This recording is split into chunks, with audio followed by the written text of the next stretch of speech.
la tercera conferencia del ciclo de conferencias Paz, Cultura y Sociedad.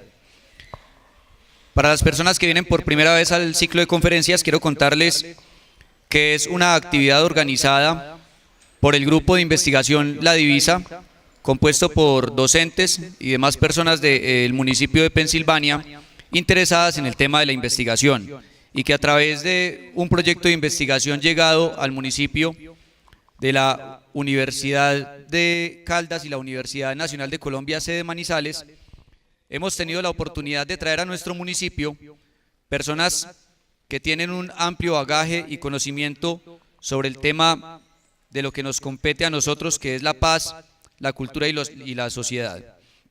Una primera conferencia nos hablaba en el mes de mayo sobre la configuración narrativa de las identidades, la identidad y la cultura, desde esos temas filosóficos, pero muy centrados en lo que tiene que ver con nuestro municipio de Pensilvania.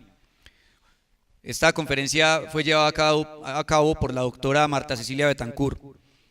La segunda conferencia, recordamos que fue sobre las industrias culturales y creativas, una oportunidad más allá de la economía naranja, orientada también por la doctora Sandra Velázquez Puerta, docente titular de la Universidad Nacional de Colombia, sede Manizales. Nos convoca entonces el día de hoy una tercera conferencia sobre un tema maravilloso como es el tema del arte, la artesanía y la cultura. Se encuentra entonces con nosotros el doctor Adolfo León Grisales. Es un profesor asociado de la Universidad de Caldas, vinculado al Departamento de Filosofía. Es doctor en Filosofía de la Pontificia Universidad Javeriana, con grado summa cum laude. Su labor docente e investigativa se centra en las áreas de la estética, la hermenéutica y la epistemología de las ciencias sociales. Ha publicado diversos artículos académicos en revistas especializadas y ha colaborado con capítulos en libros sobre estética y teoría del arte. Autor de los libros El arte como horizonte, 2002, y Arte, Artesanía y Diseño, 2015. Le damos la bienvenida entonces al doctor Adolfo León Grisales, recordándoles que este es un evento organizado por el Grupo de Investigación La Divisa, en asocio con la Escuela Normal Superior de la Presentación del municipio de Pensilvania, el Colegio Integrado Nacional del Oriente de Caldas y SINOC, y por supuesto con el apoyo de la administración municipal en cabeza del alcalde Jesús Iván Ospina. Al final de la conferencia que nos va a orientar el doctor Adolfo León, vamos a tener un espacio para las preguntas, para la disertación, que ustedes puedan profundizar o indagar acerca del tema que se va a tratar, pues que es el arte, la artesanía y la cultura. Muchas gracias, bienvenidos y esperamos que disfruten de esta maravillosa conferencia que nos convoca el día de hoy. Lo que les quiero ofrecer ahora es una reflexión acerca de la manera como hemos entendido la relación entre arte y artesanía, sobre todo desde el punto de vista de la academia, y que suele ver el arte como algo necesariamente superior a la artesanía. Comencemos por preguntarnos qué entendemos por arte y qué entendemos por artesanía. Cuando decimos arte, pensamos en obras como las de Miguel Ángel,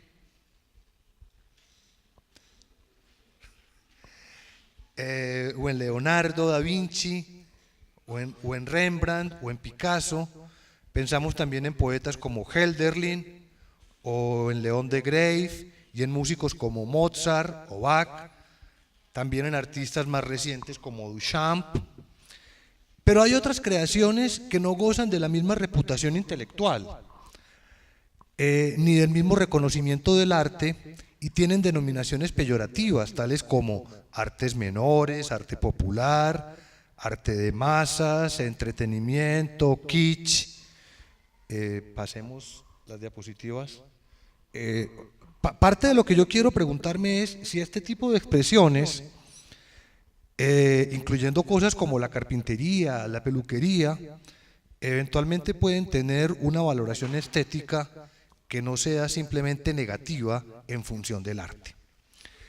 El sentido más usual del término artesanía designa un cierto tipo de objetos cuya finalidad y consumo han llegado a ser eminentemente decorativos, que son hechos a mano y con los que se asocia una fuerte carga de identidad cultural.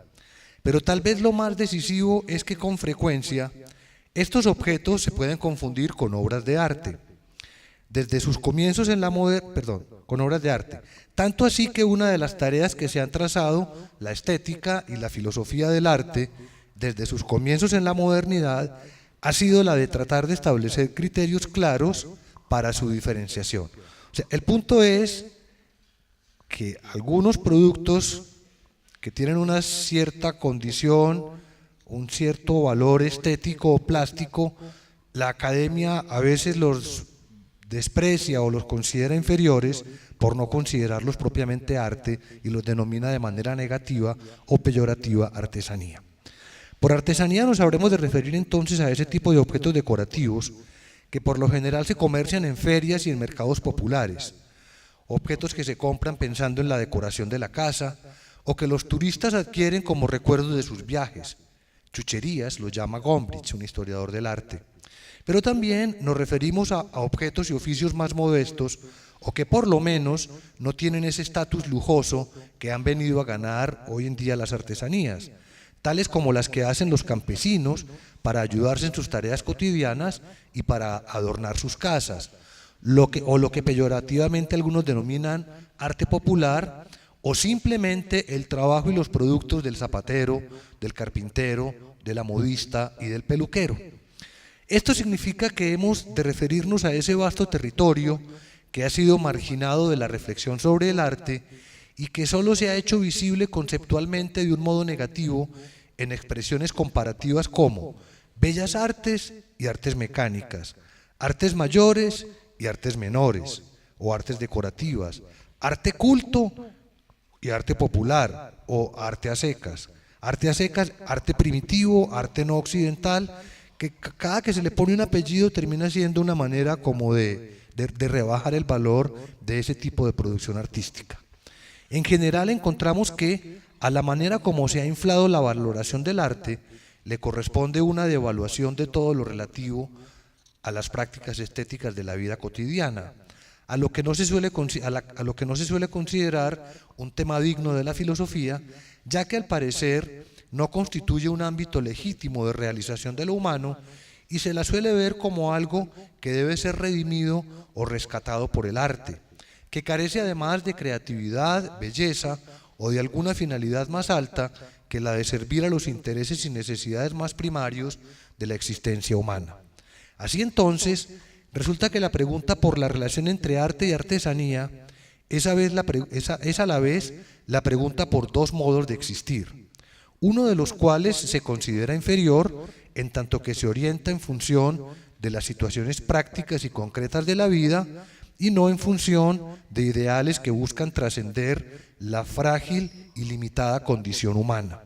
Ante esto, la tarea que se nos impone es la de mostrar de qué manera la validez y justificación de la jerarquía establecida es el resultado de una cierta miopía o hasta incapacidad de la filosofía para comprender en su conjunto a la vida cotidiana desde su propio punto de vista. Esto resulta evidente cuando se revisa la crítica que se ha hecho del carácter rutinario del trabajo artesanal, que en últimas viene a ser en realidad una crítica a la vida cotidiana en su conjunto. El hecho de que la utilidad devenga en una limitación o en un rasgo negativo hace que tal crítica sea también dirigida a la carencia de sentido y finalidad de la vida cotidiana en sí misma, con lo que se termina por instaurar una especie de oposición entre arte y vida, donde la posibilidad de aproximación o de reconciliación tiene por lo general la intención de rescatar o de redimir la vida cotidiana de su insignificancia. Esto hace que la diferencia de la artesanía con el arte sea sobre todo el señalamiento de una especie de deficiencia, como si la actividad humana solo alcanzara su máximo punto de realización con el arte y la artesanía se quedara a mitad de camino como un arte incompleto. En concreto, la intuición que nos orienta es que arte y artesanía son en efecto actividades y productos humanos completamente distintos, es lo que quiero mostrar, entre los que no cabe establecer propiamente una comparación ni formular una relación jerárquica. O sea, no habría, lo que quiero mostrar es que no habría por qué decir que el arte es superior a la artesanía. Pero más allá de esto, que puede ser tal vez obvio, lo que pretendo sostener ahora es que no hay en realidad un camino que conduzca de la artesanía al arte, y que por lo mismo el arte no constituye en ningún aspecto una superación de la artesanía o algo en general superior a la artesanía. La relación entre arte y artesanía, así como la consecuente valoración negativa de esta última, respondieron a unas necesidades históricas concretas con respecto a las cuales no solo fueron evidentes y justificadas, sino además necesarias para la configuración del concepto de arte que recién van a ser en el siglo XVIII y para su tematización filosófica. Pero ya hoy se ha perdido la evidencia y justificación de dicho vínculo. Ya desde Miguel Ángel, los artistas reniegan de los artesanos y todavía hoy se burlan de aquellos que saben hacer cosas, de los que apenas se han dedicado al oficio y por ello han abandonado el arte. La pregunta que me hago es, pues, ¿cuál es el vínculo entre artistas y artesanos? ¿Dónde están Prometeo, Atenea y Hefestos? El artista no es en ningún sentido un mejor artesano, es otra cosa. En el Renacimiento no se trató solo del reconocimiento de la espiritualidad de la pintura o de su elevación a la noble condición de las artes liberales, que podríamos llamar también intelectuales. No fue en realidad el reconocimiento de nada, sino más bien la propuesta de algo completamente nuevo. Es muy distinto decir que se le reconoce a la pintura su dimensión intelectual que proponer entender la pintura como una actividad intelectual. Ello tiene implicaciones profundas del lado de la manera como se habrá de entender entonces lo intelectual. De ahí además el impacto filosófico del arte renacentista. La pintura no era de suyo en el medioevo, por ejemplo, un producto intelectual al que por alguna miopía no se le reconocía tal condición. Lo que se propone en el Renacimiento es algo completamente novedoso, inédito. Una pintura y un arte en general que son por entero intelectuales. Por eso tuvo que darse la ruptura entre artista y artesano. O sea, en el Renacimiento, en el punto del que estamos hablando, uno de los rasgos más decisivos es el hecho de que artistas tan destacados como Leonardo da Vinci y Miguel Ángel, que se habían formado en el taller de los artesanos, de sus maestros artesanos, hay un momento en el que van a decir de manera más bien arrogante que ellos no son artesanos, que ellos son algo más que artesanos, que ellos son artistas. Y básicamente hay que entender esta declaración de ellos dos en el sentido de que para esa época y en la Edad Media, básicamente lo que hoy llamaríamos los pintores, por ejemplo, el pintor y el escultor, eran en términos de valoración social básicamente lo mismo que un albañil. Es decir, la pintura y la escultura, a la pintura y a la escultura no se les reconocía ninguna dimensión ni espiritual ni intelectual. Digamos que la parte bien novedosa que encontramos con Miguel Ángel y con Leonardo es el hecho de que van a reivindicar para la pintura el reconocimiento de una actividad intelectual o espiritual. Entonces es en esa medida que ellos van a querer distanciarse del artesano, van a considerar que la pintura es como tal una actividad intelectual o espiritual, como lo es por ejemplo la filosofía, y que en cambio hay otras actividades que son simplemente artesanales o simplemente oficio y que carecen de esa dimensión espiritual. De hecho, para que parezca completamente obvia y justificada, la relación entre arte y artesanía jugó un papel decisivo, aunque ambiguo, la también novedosa idea de una historia del arte, que recién comienza en el Renacimiento con la obra de Vasari y que habrá de perfilar uno de los aspectos fundamentales del arte, su conciencia histórica. Y es algo ambiguo por cuanto al querer arraigar el inicio de la historia del arte en los orígenes mismos de la humanidad y al querer trazar una cierta línea de continuidad entre el arte del pasado y el del presente, tendrá que concedérsele el estatus de obra de arte a muchas producciones artesanales, lo que habrá de llevar a buscar soluciones forzadas cuya artificiosidad se hará patente cuando tal línea continua se quiera extender hasta el arte contemporáneo. Tales soluciones, por lo general, habrán de reforzar la idea de que la artesanía es superada por el arte, de que habría una cierta ingenuidad y hasta irracionalidad en la producción artística premoderna. Buena parte de la reflexión filosófica moderna sobre el arte ha perseguido tender un puente entre lo que se denomina el arte primitivo y antiguo y el arte moderno, en el sentido más amplio de la expresión. Pero no deja de haber algo forzado en ese intento. No es fácil convencer al común de la gente de que hay en realidad una línea de continuidad entre una escultura de Miguel Ángel y una instalación de arte contemporáneo que consiste en una cierta composición de bultos de heno o, aquí voy a citar una obra muy conocida que se llama Mierda de Artista. O sea, la pregunta que me estoy haciendo es, realmente, si uno mira la historia del arte, a uno le queda difícil entender cómo pueden hacer parte de la misma historia un escultor como Miguel Ángel y un artista como Duchamp, que lo que hace es poner un orinal en la mitad de un museo, o este otro artista que les menciono, que lo que hace es poner una obra, que se titula Mierda de Artista. La pregunta es, ¿cómo pueden hacer parte de la misma historia Leonardo, Duchamp y este otro artista? Danto ha llevado las cosas todavía más lejos y parte de la necesidad de diferenciar al arte no solo de la artesanía, sino de cualquier otro objeto cotidiano.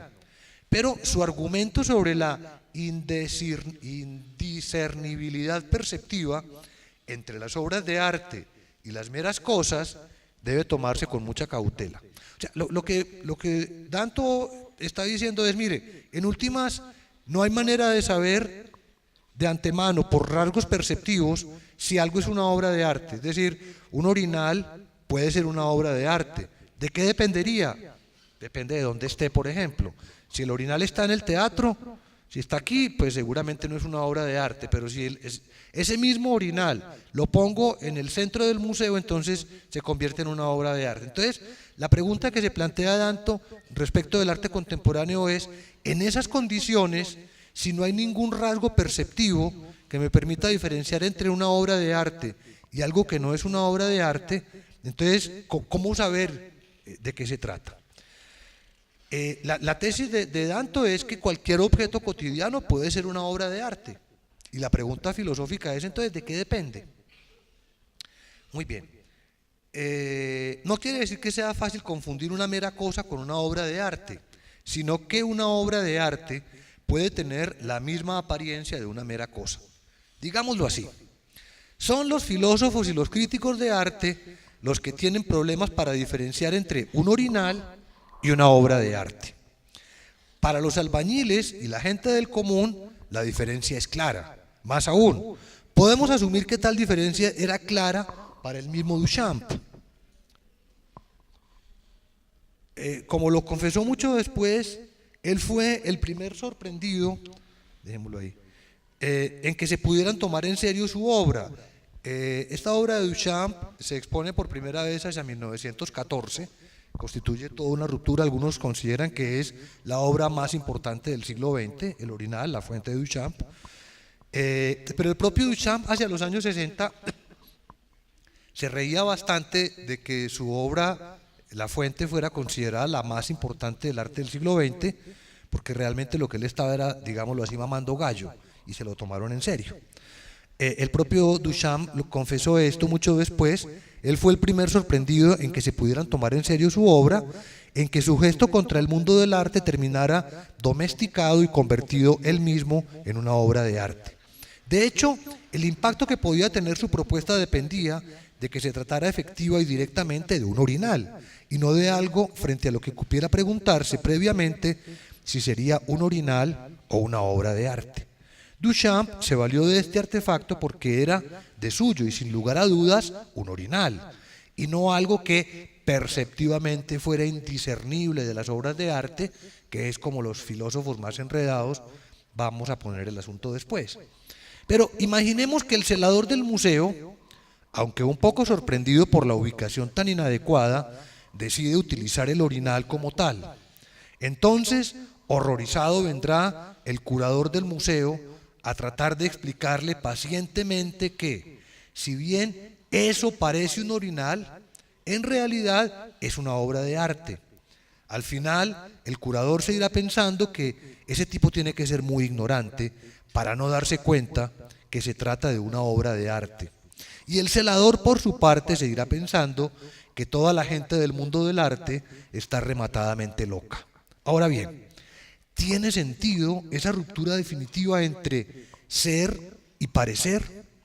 Si se acepta, nos veríamos abocados a una conclusión que es por lo menos paradójica, y es que el arte habría roto sus lazos con un rasgo esencial, con la apariencia. Y esto, más allá de remitirnos al viejo tema de la mímesis, nos remite al de la dimensión sensible. Es como si el arte, en un acto suicida y en vista del anhelo de alcanzar plenamente su ser, renunciara a las limitaciones y distorsiones que le impone la esfera de la sensibilidad, renunciara entonces a la apariencia, a ser esencialmente aquello que parece, como si se tratara de un puro decir, de una idea pura para la que toda mediación resulta accesoria, o donde toda la dimensión sensible se concentra en la gestualidad del artista, al punto de que casi se podría decir que la manera como Danto corrige lo que él llama la teoría institucional del arte deriva en algo no menos problemático, que arte es lo que hacen los artistas, de modo que no es la obra de arte la que hace al artista, que es lo que yo pensaría que es lo más obvio, sino que desde la teoría filosófica es el artista el que eleva algo a la condición de obra de arte. Es el hecho de que Duchamp hubiera cogido ese orinal y lo hubiera puesto en el museo, lo que transmuta ese simple orinal en una obra de arte, es el gesto del artista. Lo realmente enigmático no es tanto que se tome a un orinal o a una caja de esponjillas por una obra de arte, sino que se tome a dichos creadores por artistas.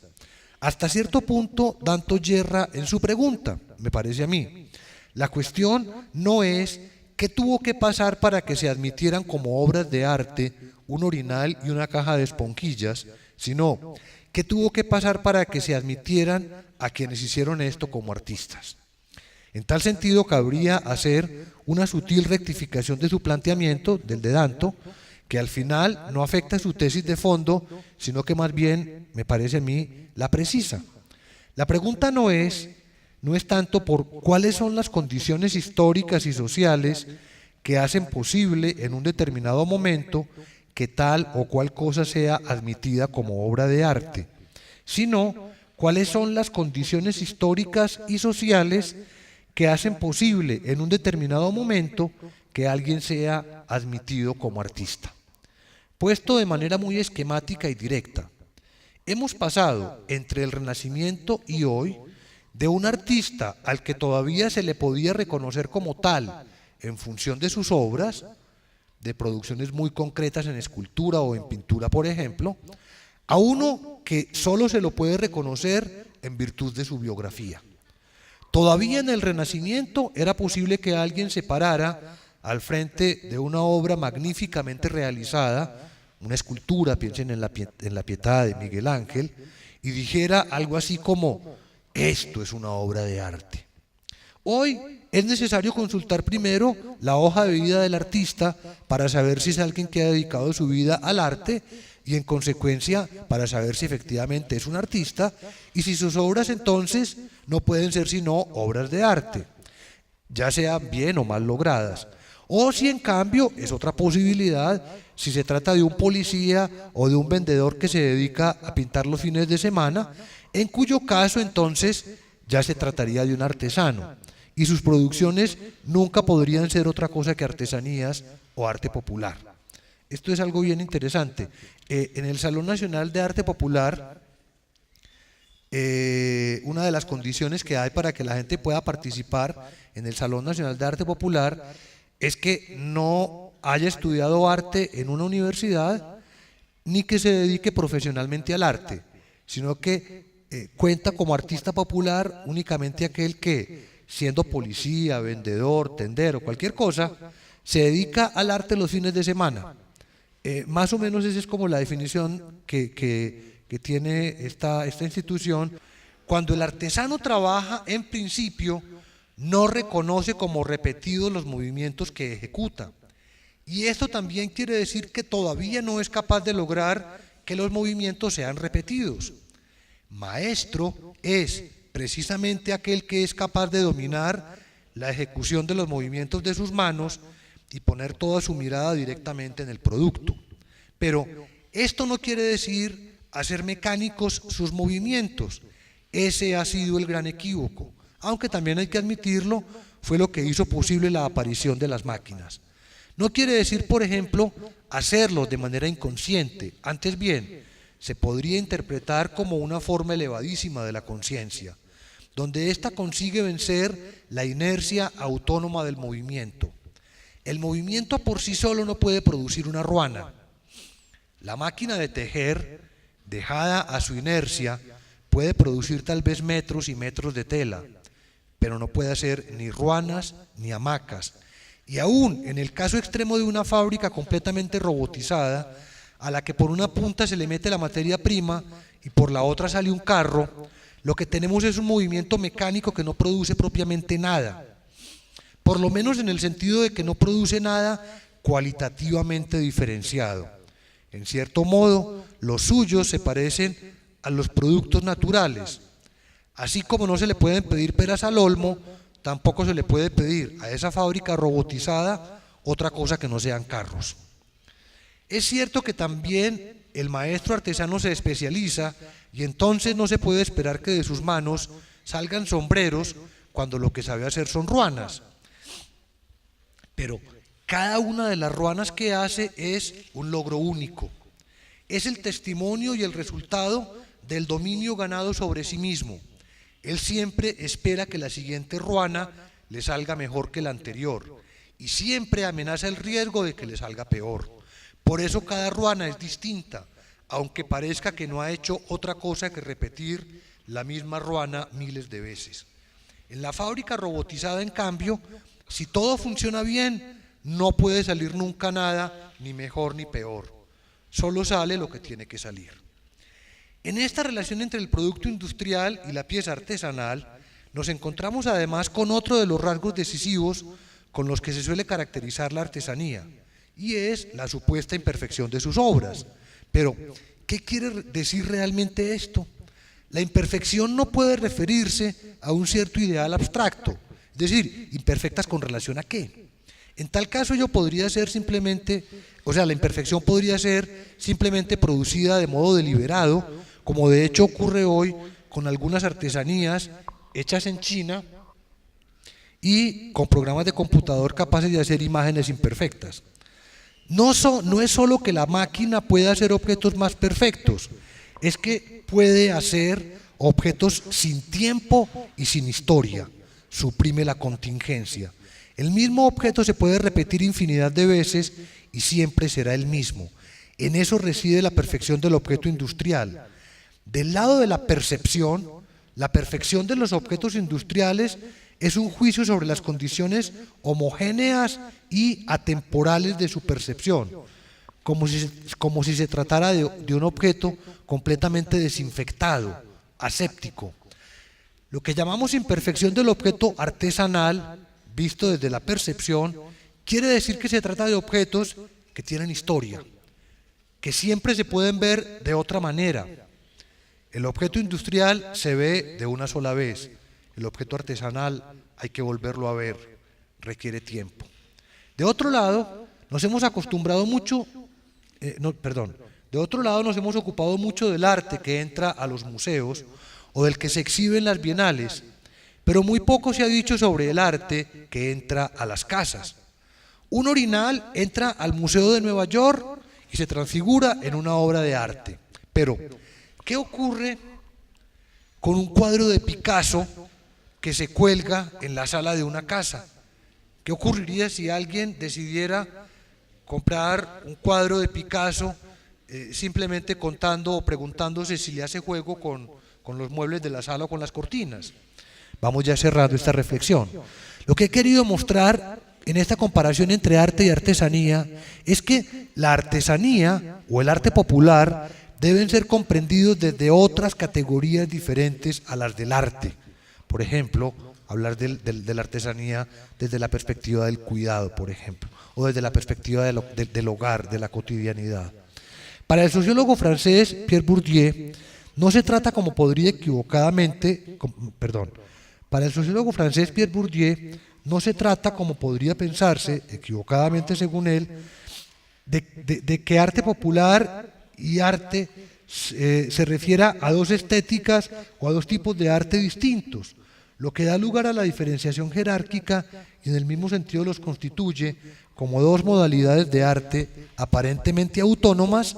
Es un único mecanismo social de distinción entre clases sociales, en virtud del cual el arte popular responde a una estética dominada que nunca puede dejar de estar referida a la alta cultura y nunca puede llegar a estar plenamente legitimada. Por ello, afirma Bourdieu, los miembros de las clases populares, y sobre todo las mujeres, viven frecuentemente en el desdoblamiento de su relación con las normas estéticas. Es lo que ocurre cuando un miembro de las clases populares se ve en la incómoda situación de tener que emitir un juicio sobre determinada obra de arte culto, que en realidad ni comprende ni le dice nada, pero no se puede exponer a la vergüenza por su ignorancia. Entonces, estratégicamente se refugia en el argumento del gusto. Según Pierre Bourdieu, la aversión por los estilos de vida diferentes es, sin lugar a dudas, una de las barreras más fuertes entre las clases. Lo que quiere decir que los juegos de artistas y estetas y sus luchas por el monopolio de la legitimidad artística son menos inocentes de lo que parece. No existe ninguna lucha relacionada con el arte que no tenga también por apuesta la imposición de un arte de vivir, es decir, la transmutación de una manera arbitraria de vivir en la manera legítima de existir que arroja a la arbitrariedad cualquier otra forma de vivir.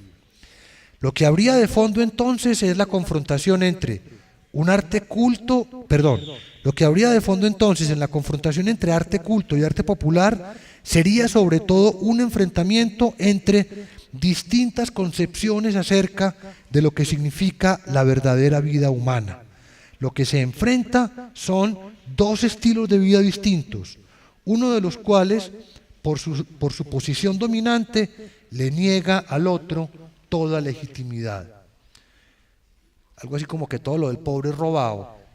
Arte entonces es lo que hacen en el norte y lo que hacen los otros pueblos no europeos, entonces simplemente sería artesanía. Es más o menos el argumento de Pierre Bourdieu. De modo que la posición privilegiada que se le reconoce al arte derivaría fundamentalmente de ser tal vez la expresión más decisiva del gusto particular que caracterizaría a la élite dominante. Las obras de arte legítimas vienen siendo, de entre todos los objetos que se ofrecen a los consumidores, las más enclasantes, es la palabra que utiliza Bourdieu, esto es, los que permiten la mayor riqueza de matices de diferenciación y los que por lo mismo otorgan a quien puede reconocer tales diferencias un mayor estatus de distinción. Pueden hacer de alguien una persona distinguida. Y en últimas esto nos remite más allá de una cuestión de poder a una cuestión cultural. Digámoslo así, la concepción de arte que ha predominado en Occidente prácticamente hasta nuestros días ha sido profundamente eurocentrista. No ha estado abierta a un verdadero diálogo intercultural. La institución del arte predominante ha asumido frente al arte de otros pueblos y de otras culturas una actitud o bien de desconocimiento y descalificación o bien de afectado paternalismo, que es como si dijera: mire la maravilla, semejantes salvajes son capaces de hacer esto. Increíble.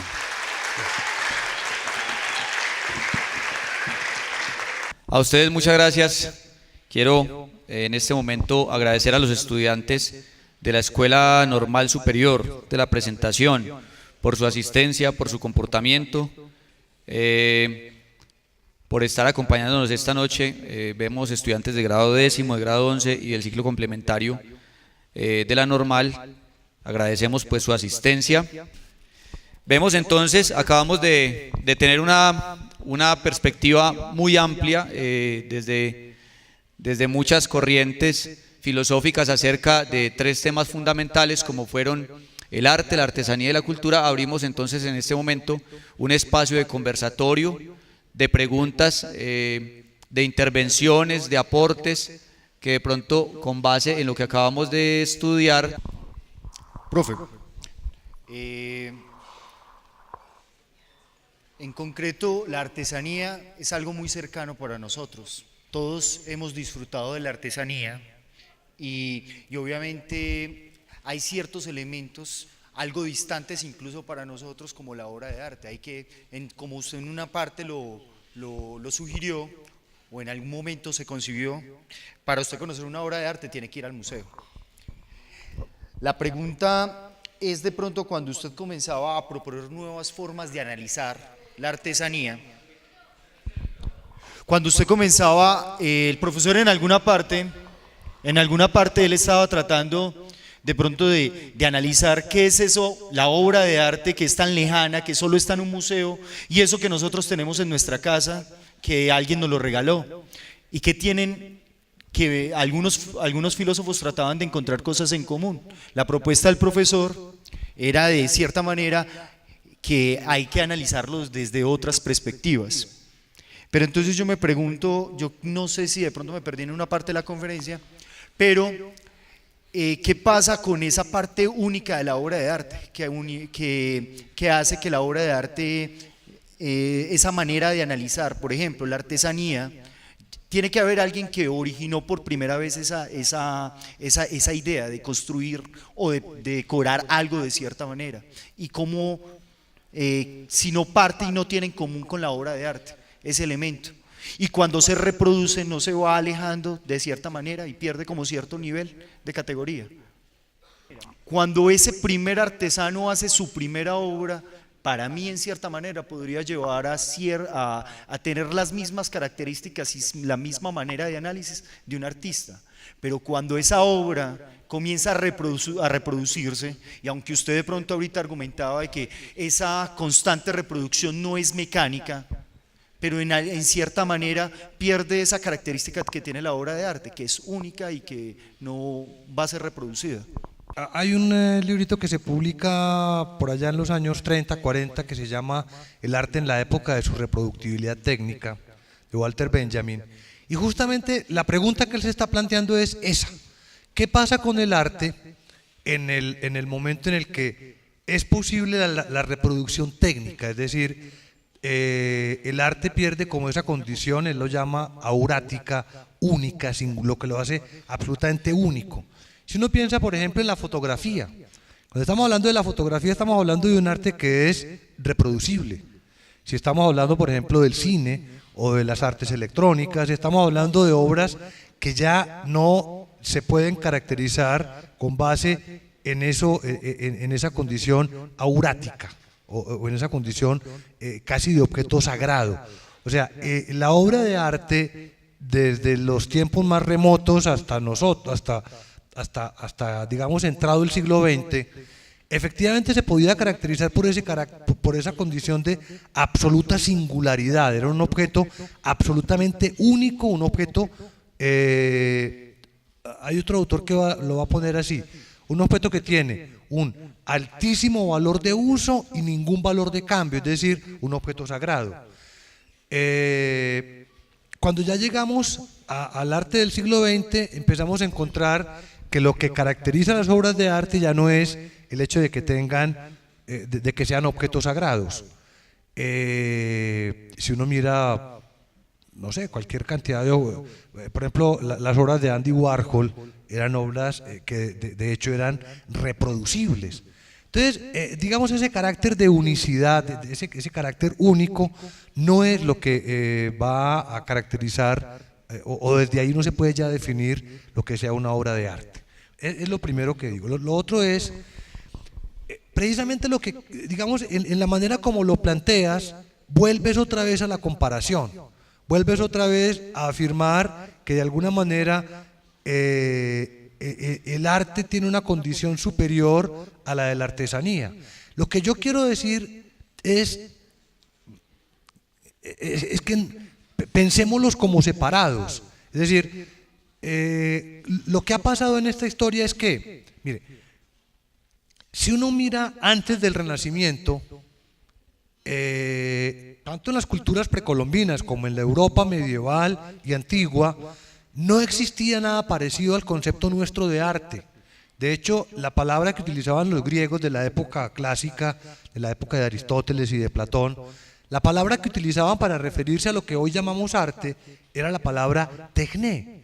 Y la palabra tecné se refería por igual al poeta, al pintor, al panadero, al carpintero. Es decir, los griegos no establecían la diferencia entre un artista y un artesano. Esa diferencia solamente la vamos a establecer nosotros a partir del Renacimiento y de manera concreta a partir del siglo XVIII. Entonces, digamos, la tesis que yo he querido defender es la de no pensemos la artesanía como algo inferior al arte. Es decir, pensemos la artesanía como una cosa completamente distinta y pensémosla desde otra óptica. Es decir, no es que la artesanía carezca de espiritualidad, de creatividad, que como es simplemente oficio, entonces carece de lo que tiene el arte.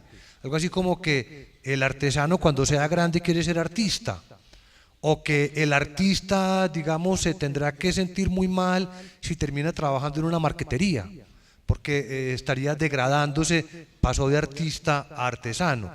Lo que yo he querido defender es que son dos cosas completamente distintas y que mientras el arte tiene, digámoslo así, y es algo que, bueno, ya que aquí estoy entre bastantes filósofos, con la filosofía ha ocurrido algo parecido a lo que ocurrió con el arte, y es que si usted mira la historia de la filosofía, usted encuentra que la filosofía en la época de Platón ocurría en las calles. Platón no tuvo que ir a ninguna escuela, no tenía título de doctor ni tenía título de nada. La filosofía ocurría en una conversación en las calles. Hoy en día, nosotros cuando estudiamos filosofía, tenemos que leer, tenemos que citar, y la gente mamando gallo nos dirá que la filosofía popular o la filosofía de la calle o la escuela de la vida, pero la filosofía se convirtió en un saber académico y profesional. Con el arte, digamos, ocurre algo más o menos parecido. El arte era una cosa que ocurría en el mundo. O sea, si uno mira en la antigüedad o en la Edad Media, el arte ocurría en el mundo y estaba al alcance de todo el mundo. El arte no ocurría ni para una élite intelectual, ni ocurría en un espacio cerrado, sino que el arte ocurría a los ojos de todo el mundo y para todo el mundo.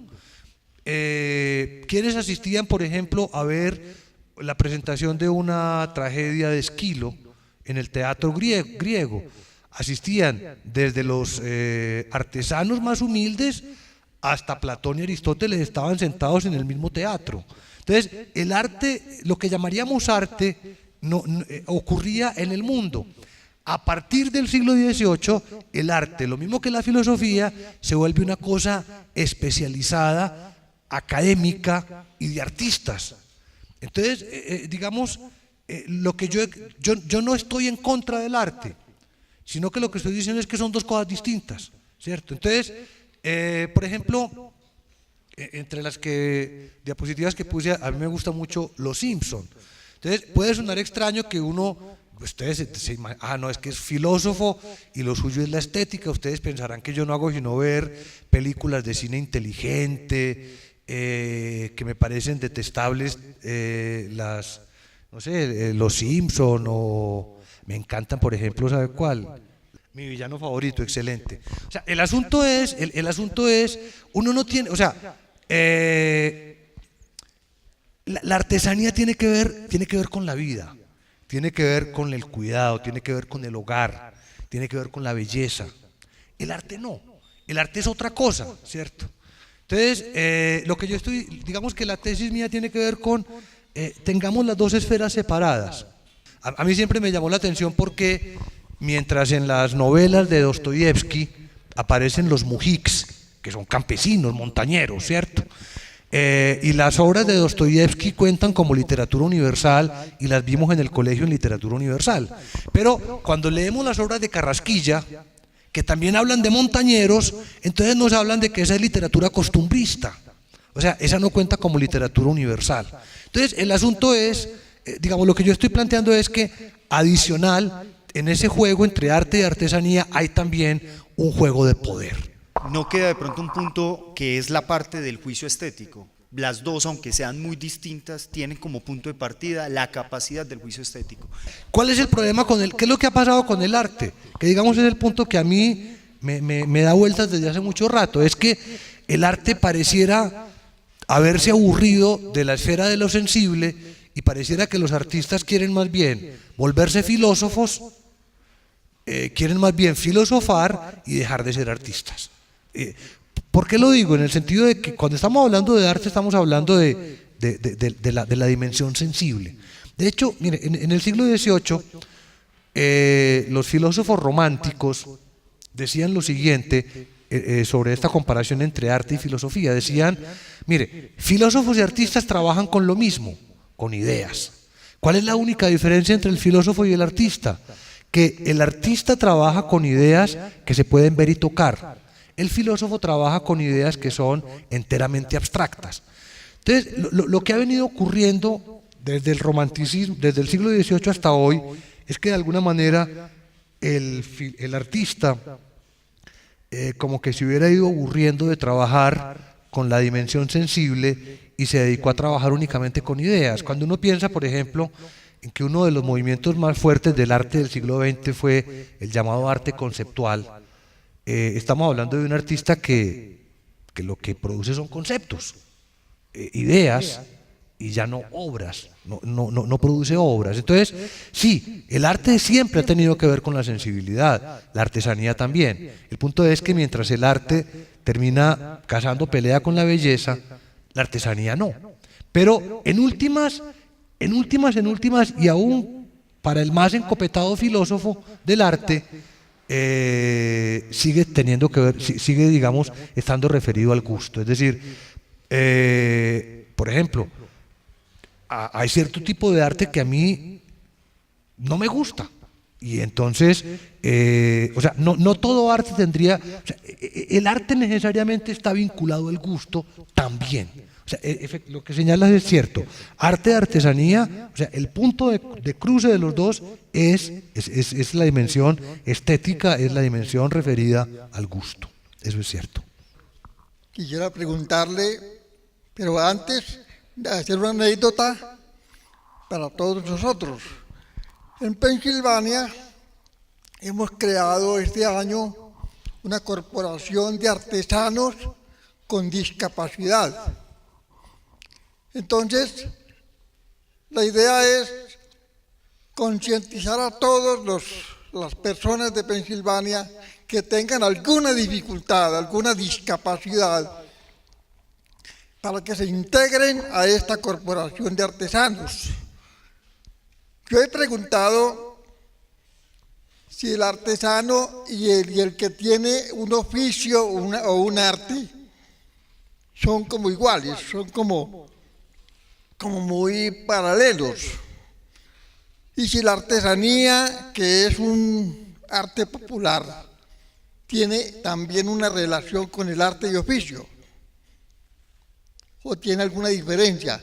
De todas maneras, quisiéramos que todos los que tengan alguna persona con dificultad física, visual, cognitiva o auditiva, se integren a esta corporación y hagamos en Pensilvania algo grande con esta población vulnerable. En su pregunta hay una cosa muy bonita y es la manera como usted hace la pregunta y utiliza la palabra arte. Porque en la manera como usted utiliza la palabra arte, digamos, resuena lo que es el significado más primario de la palabra arte.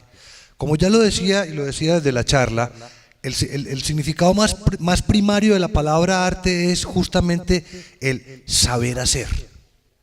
En ese mismo sentido, el significado primario de la palabra arte está vinculado con el oficio. Digamos que lo que va a pasar en esta historia es que el artista, de alguna manera, va a separarse del oficio y va a ver con cierto desprecio el oficio como una cosa del artesano. Pero, digamos, en su pregunta, efectivamente hay una vinculación, o sea, hablar de artesano, hablar de oficio, es hablar de lo mismo, ¿cierto? Y efectivamente lo que quiero recuperar de su pregunta es el hecho de que todavía hoy, en la pregunta suya incluso, pero en otros usos la palabra arte preserva ese sentido del saber hacer. Cuando, por ejemplo, hablamos de el estado, o cuando hablamos del estado del arte de algo, o incluso miren ustedes que la palabra arte, uno de los sentidos que arrastra desde la Edad Media es el de ciencia. En los textos de Platón se encuentra algo de esto. Por ejemplo, en un texto de Platón, él se está preguntando si lo que los poetas saben, lo saben. La pregunta es más o menos así: ¿lo que el poeta sabe, lo sabe por arte o por inspiración? Saberlo por arte significa, ¿lo sabe por ciencia o lo sabe por inspiración? Es decir, porque los dioses hablan a través de su boca, o lo sabe por ciencia o por arte. Entonces, efectivamente, digamos, lo que yo he querido mostrar es que a lo largo de la historia de la cultura, la palabra arte ha venido cambiando. En cierta manera, digamos, lo que yo extraño y lo que yo quiero recuperar es también que la palabra arte vuelva otra vez a conectarse con el oficio y que de alguna manera se reconcilien artistas y artesanos. Miren, hay un personaje que a mí siempre me ha parecido supremamente interesante, que es justamente Leonardo da Vinci. Claro, es uno de los prototipos del artista. Yo mismo lo mencionaba ahorita como un prototipo de artista. Yo mismo les decía a ustedes que Leonardo fue tal vez el primero que dijo que se fue del taller de su maestro artesano y dijo: yo no soy artesano, yo soy artista. Sin embargo, hay una cosa muy interesante cuando uno piensa en un personaje como Leonardo, y es que Leonardo da Vinci, todos hemos oído seguramente hablar de él, nos van a decir cosas como que él era pintor, ingeniero y un hombre de ciencia. Entonces, hoy en día nos da mucha dificultad de entender eso qué significa. Entonces nos imaginamos que de pronto el tipo era un científico o un ingeniero que para desparcharse los fines de semana se dedicaba a pintar. Pero lo que nos da dificultad de entender es que, como el mismo Leonardo lo dice, para él la pintura, o sea, las tres actividades hacían parte de su pasión por el conocimiento. Es decir, para Leonardo, pintar no era una actividad que se pudiera separar de su vocación científica ni de su pasión por hacer cosas. Entonces, digamos, esa figura integral, tal vez el último en el que encontramos esa figura integral que conjuga al científico, al artista y al ingeniero, sería Leonardo. Después de Leonardo encontramos esas figuras separadas. Entonces, por un lado va el artista, por otro lado va el ingeniero, por otro lado va el científico, por un lado va el artista, por otro lado va el artesano. El artista ya no tiene que saber hacer cosas, se las manda a hacer al artesano. Pero digamos, o sea, a donde yo, digamos, creo que apunta nuestra época es a esa reconciliación entre artistas y artesanos. Bueno, les agradecemos mucho entonces su asistencia, al profesor Adolfo León, muchas gracias, muy amable por venir a Pensilvania y estar con nosotros compartiéndonos de su conocimiento, y a ustedes muchas gracias por su asistencia.